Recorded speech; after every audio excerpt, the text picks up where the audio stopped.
Israeli airstrikes which pounded the Gaza Strip early on Monday killed dozens, including more than 30 sleeping in a school-turned-shelter. Kyiv reported that Russia has lost nearly 1 million troops since the start of its full-scale invasion of Ukraine in 2022. The Dutch Geert Wilders has once again threatened to leave the ruling coalition if migration policy is not toughened up within weeks.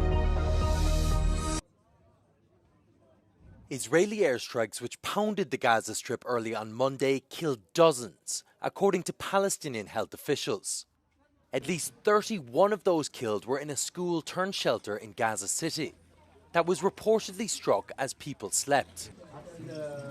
Gaza's health ministry said children were amongst the dead after fires engulfed 2 classrooms serving as shelters. The Israeli military claimed that the attack targeted militants operating from the shelter. A separate strike on a house in the northern Gazan city of Jabalia killed 19 people, according to officials at the Al Ali hospital. The ongoing war has left most of the territory's 2 million residents dependent on humanitarian aid, with international experts warning that Gaza is on the brink of famine. Israel faces increasing criticism for its offensive and pressure to let aid into Gaza amid the mounting humanitarian crisis. After a blockade of almost 3 months, Israel on Friday said it had let more than 100 trucks of aid enter the territory. However, the UN says this amount isn't enough, especially compared to the amount of aid that was entering Gaza during a recent ceasefire.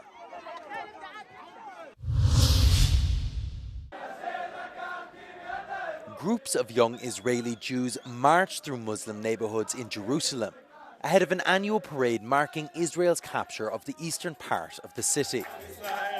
Palestinian shopkeepers closed early, anticipating a march that often turns into a rowdy and at times violent procession of ultranationalist Israelis. Volunteers from pro-peace groups Standing Together and Free Jerusalem confronted demonstrators attempting to enter Palestinian homes. The march marks Jerusalem Day, commemorating Israel's takeover of East Jerusalem and its religious sites, sacred to Jews, Christians and Muslims, during the 1967 Six-Day War. The event risked further inflaming tensions in a city already on edge after nearly 600 days of war in Gaza. Last year's march, held during the first year of the conflict, saw young ultranationalists attack a Palestinian journalist in the Old City. The General Staff of Ukraine's armed forces reported that Russia has lost nearly 1 million troops since the start of its full-scale invasion of Ukraine in 2022. This includes 1,000 casualties in the past 24 hours and likely refers to dead, wounded, missing, and captured soldiers. Russia is now preparing for a new offensive, possibly over the summer, the Ukrainian military has said, as fighting intensifies along Ukraine's 1,000-kilometer front line. Moscow's forces launched a record 355 drones into Ukraine overnight, Ukraine's Air Force said on Monday, killing at least 6 people across multiple regions.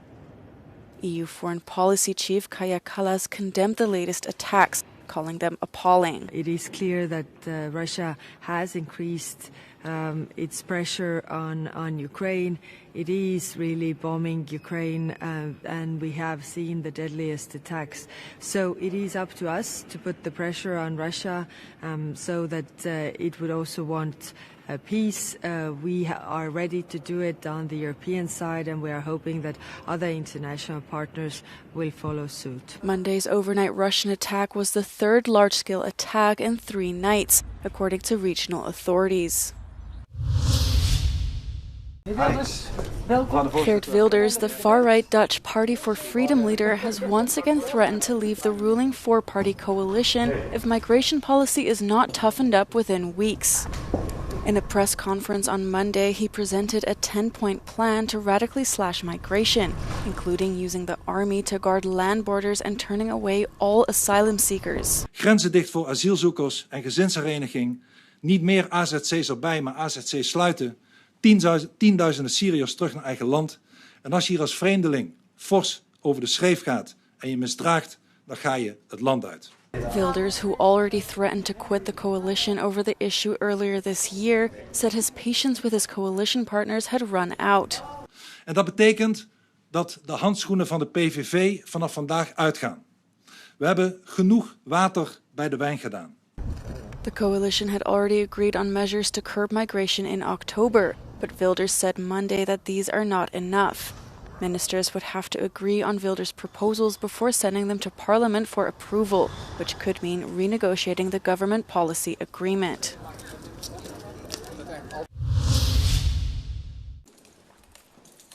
Four former Volkswagen executives arriving at the Commercial Criminal Chamber in Braunschweig in Germany on Monday. They were found guilty of fraud charges for their role in the so-called Dieselgate emissions cheating scandal that shook the automotive industry a decade ago. Nearly 4 years after the trial began, 2 of them were given prison sentences of between 2 and 4.5 years, while the other 2 received suspended sentences. All 4 were responsible for various aspects of engine technology at the car maker. The scandal began in 2015 when the United States Environmental Protection Agency issued a notice of violation. It accused the company of rigging engine control software to let diesel-powered cars pass emission tests while they in fact emitted far more pollution when actually driving them.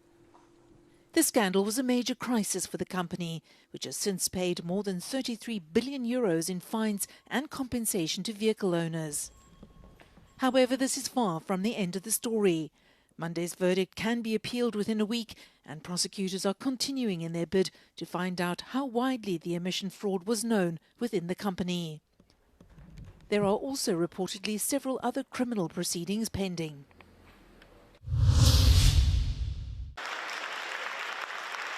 Romania's newly elected president, Nicu Sordan, was officially sworn in on Monday. While the country's worst political crisis in decades is eased, multiple challenges lie ahead for Dan.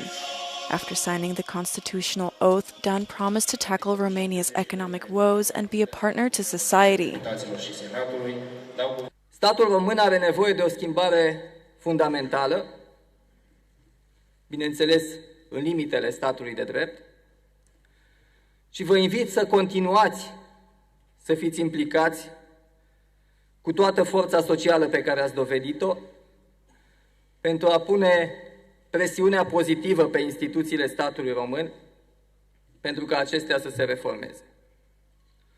Și vă asigur că voi fi un președinte deschis la vocea societății și partener cu societatea. The former mayor of Bucharest won the tense runoff against his hard-right opponent, George Simeon, in a rerun following the previous election's annulment. Many observers viewed the election outcome as crucial to maintaining Romania's place within Western alliances, especially as the war continues in neighboring Ukraine. In his campaign, Dan reaffirmed ties with Europe, continued support for Ukraine, and fiscal reforms. Denmark celebrates the birthday of King Frederick X. From his balcony at Amalienborg Palace, King Frederick greeted the public, continuing a cherished tradition established by his mother, Queen Margaret II. He was accompanied by his mother, as well as his wife Queen Mary, and their children Princess Isabella, Prince Vincent, and Princess Josephine. Vi er meget stolte af vores monarki, og det har faktisk været en tradition igennem flere år, hvor vi plejede at fejre dronningen, og nu er det så kongens dag i stedet for. Jamen, vi er kommet, fordi vi tænkte, det kunne være hyggeligt at vise børnene, hvem kongen er, hvordan han ser ud, og hvem kongefamilien er. Having ascended the throne in 2024, after his mother's abdication, King Frederick highlighted the significance of the autonomous Danish territories of Greenland and the Faroe Islands by updating the royal coat of arms to give their symbols more prominence during his reign.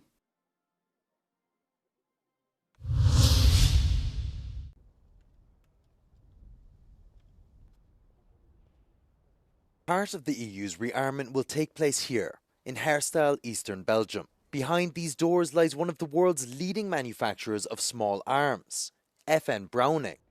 The company opened its doors to Euronews to explain the keys to its success, since it supplies almost all NATO armies.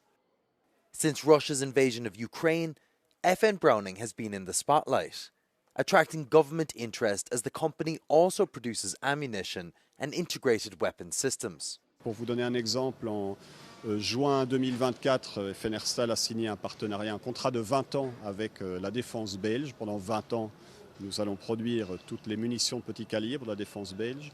Ce type de partenariat est fondamental parce qu'il nous donne de la visibilité à long terme. Donc concrètement, puisque nous avons l'engagement de la défense belge de se fournir en munitions de petit calibre auprès de notre entreprise, nous pouvons investir dans de nouvelles lignes de production. To stand out from the competition, FN Browning depends on the reliability of its equipment. While robots and machines are used to manufacture components, each part is checked by hand. Through its Rearm Europe plan, the EU aims to encourage cooperation between the 27 member states. The Belgian company's clientele is also European, and FN Browning is seeking to strengthen this continental base.